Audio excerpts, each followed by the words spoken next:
1 ലക്ഷം കോടി രൂപയുടെ വികസനം കിഫ്ബിയിലൂടെ ധനലഭ്യത ഉറപ്പാക്കി കേരള സർക്കാർ. കിഫ്ബി.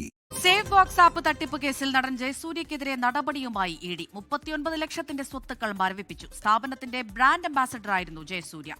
വിപിൻ സി വിജയൻ കൊച്ചിയിൽ നിന്ന് വിവരങ്ങൾ നൽകും. വിപിൻ, നേരത്തെ ജയസൂര്യയെ ഇഡി ചോദ്യം ചെയ്യുകയൊക്കെ ഉണ്ടായിരുന്നു. അപ്പോഴും ഇതുമായി തനിക്ക് ബന്ധമില്ല എന്നുള്ള തരത്തിലുള്ള പ്രതികരണങ്ങളാണ് താരത്തിന്റെ ഭാഗത്തുനിന്നുണ്ടായിരുന്നത്. ഇപ്പോൾ കൂടുതൽ നടപടിയിലേക്ക് കടക്കുകയാണോ ഇഡി?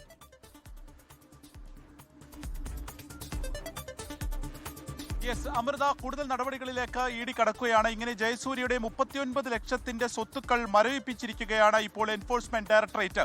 ഈ സേവ് ബോക്സ് എന്നുള്ളത് അത് ഒരു ഓൺലൈൻ ലേല ആപ്പായിരുന്നു. ഈ ആപ്പ് വഴി ആളുകളിൽ നിന്ന് വലിയ തുക സമാഹരിക്കുകയും അതിൽ നിന്ന് ലാഭമുണ്ടാകും, ഏകദേശം 25 ലക്ഷം രൂപയോളമൊക്കെ ലാഭമുണ്ടാകും എന്നുള്ളത് വാഗ്ദാനം ചെയ്തു. ഓഹരി വിൽപ്പന, അതുപോലെ തന്നെ ഫ്രാഞ്ചൈസി തുടങ്ങുന്നതിനുള്ള ഒരു സംവിധാനം തുടങ്ങിയൊക്കെ ആയിരുന്നു ഇവർക്കുണ്ടായിരുന്ന വാഗ്ദാനം. അതിലൊക്കെ ഇളവുകൾ എന്നുള്ളതായിരുന്നു.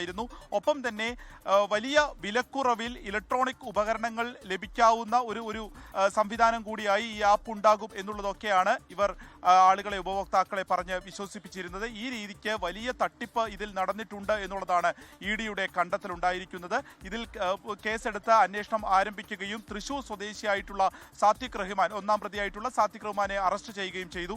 ഈ ആപ്പിന്റെ അംബാസഡറായിരുന്നു നടൻ ജയസൂര്യ. ജയസൂര്യയെ 2 തവണ ഇ ഡി ആസ്ഥാനത്തേക്ക് വിളിച്ചു വരുത്തി ഇതുമായി ബന്ധപ്പെട്ട് ചോദ്യം ചെയ്തിരുന്നു. കള്ളപ്പണ ഇടപാട് നടന്നിട്ടുണ്ടോ എന്നുള്ളതാണ് ഏറ്റവും പ്രധാനമായിട്ടും ചോദിച്ചത്. ഒപ്പം തന്നെ ഈ ഒരു തട്ടിപ്പിന്റെ ഒരു ഓഹരി, അതിന്റെ ഒരു തുക ഈ ബ്രാൻഡ് അംബാസഡർ എന്നുള്ള നിലയ്ക്ക് ജയസൂര്യയിലേക്ക് വന്നു ചേർന്നിട്ടുണ്ടോ തുടങ്ങിയിട്ടുള്ള കാര്യങ്ങളാണ് ഇ ഡി പ്രധാനമായും ചോദിച്ചറിഞ്ഞത്. ഇത്തരത്തിൽ ഒരു തുക ജയസൂര്യയ്ക്ക് ലഭിച്ചു എന്നുള്ളതൊക്കെ മനസ്സിലാക്കിയതിന്റെ കൂടി ഘട്ടത്തിലാണ് ഇപ്പോൾ 39 ലക്ഷം രൂപയുടെ സ്വത്തുക്കൾ മരവിപ്പിക്കുന്ന നടപടികളിലേക്ക് കടക്കുന്നത്. ഇനി ഇതിൽ കൂടുതൽ അറസ്റ്റോ അല്ലെങ്കിൽ കേസെടുക്കാവുന്ന രീതിയിലേക്കൊക്കെ പോകുമോ എന്നുള്ളതും വരും ദിവസങ്ങളിൽ ഇ ഡിയുടെ ഭാഗത്തുനിന്നുണ്ടാവുന്ന ഒരു ചലനങ്ങളായിരിക്കും.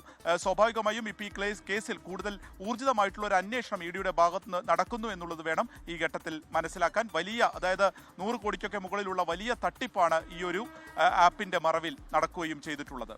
അമൃത. ശരി, വിപിൻ സി വിജയനാണ് വിവരങ്ങൾ നൽകിയത്. ലോകത്തെവിടെയായാലും ഏത് സമയത്തും 24 വാർത്തകളും ഓഗ്മെന്റഡ് റിയാലിറ്റി പാക്കേജുകളും എക്സ്പ്ലെയിനറുകളും വിശദമായി കാണാൻ ഞങ്ങളുടെ യൂട്യൂബ് ചാനൽ നിങ്ങൾക്ക് സബ്സ്ക്രൈബ് ചെയ്യാം.